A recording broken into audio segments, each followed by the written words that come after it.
Okay, we are at Laurel Hill, the birthplace of J.E.B. Stuart.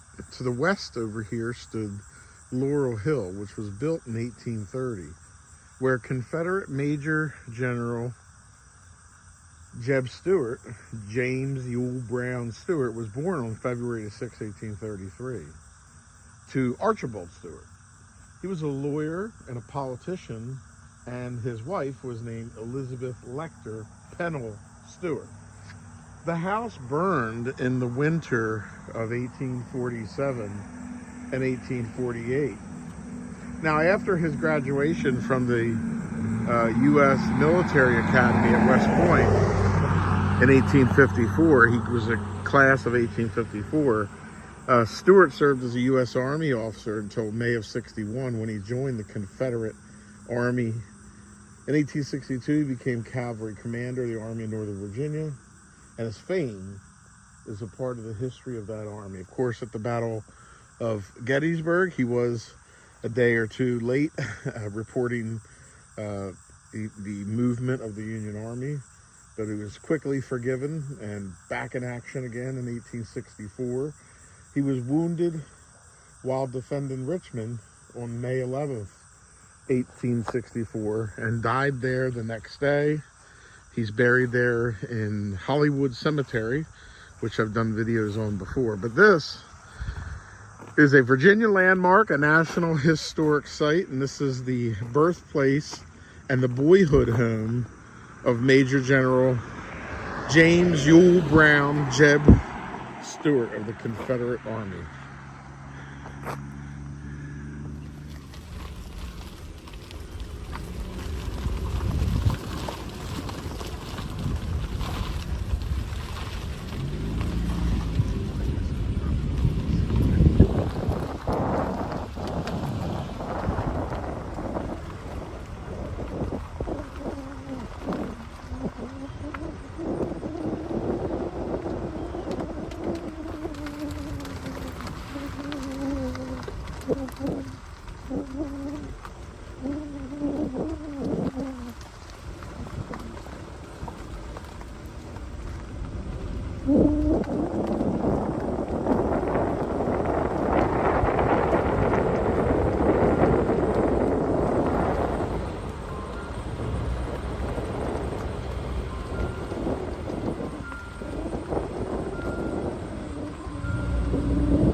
No.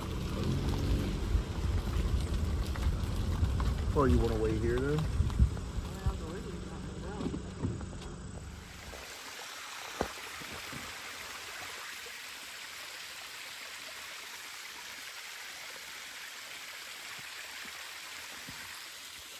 Now I'm here at the J.E.B. Stuart birthplace, Laurel Hill, and the dirt road that now is a muddy road, actually, that I walked about a mile on back here, is historic, but it wasn't really noticed or thought about again until a story that was written down was found in the year 1959, and it concerns this waterfall right here. Now, one would only have to close one's eyes and picture Archibald Stuart's children, including James Ewell Brown Stuart, spending many pleasant summer hours frolicking in this waterfall and the small pool right here, rambling over these hills covered with cedar and thickets of mountain laurel that gave their home its name. Now, as a boy, James Ewell Brown Stuart learned many of the valuable lessons and qualities and developed his skills on horseback, riding the trails to the bottomland across the hills here at Laurel Hill and through the open fields on Laurel Hill Farm. Somewhere on the old home place, and right here is one of them. J.E.B. Stuart learned a very valuable lesson that would go a long way in instilling courage and determination that would serve him well in his later years. Now, the story was written and told by his older brother, William Alexander, that at the age of 9, young James and William, J.E.B. Stuart and William, came upon a large hornet's nest in the area of the waterfall, and they proceeded to attack it with sticks. And when the hornets began to swarm,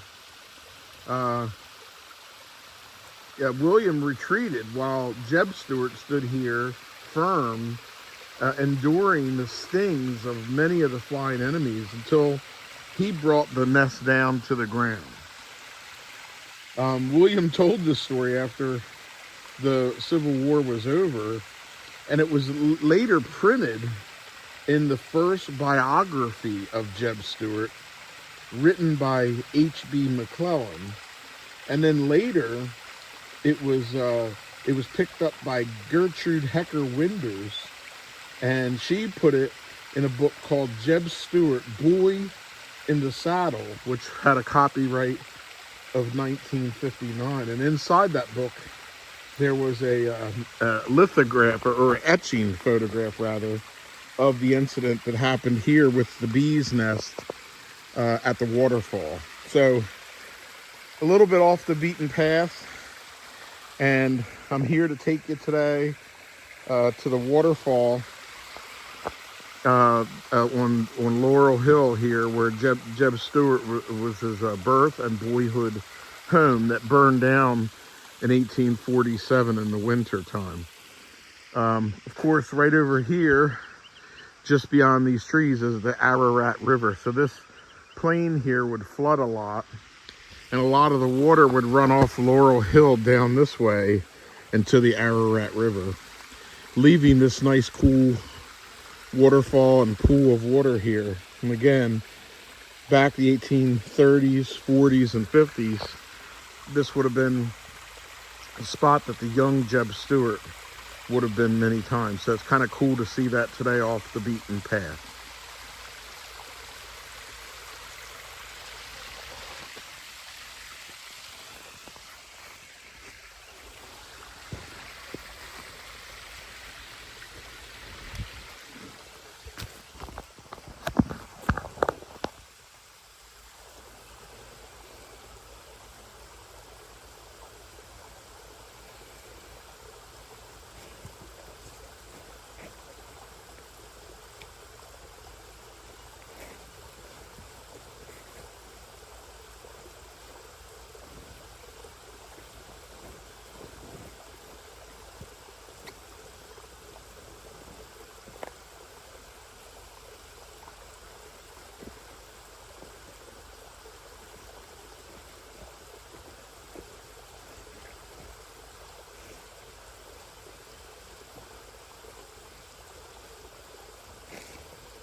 in 700 feet. Turn right on Arrowhead Highway.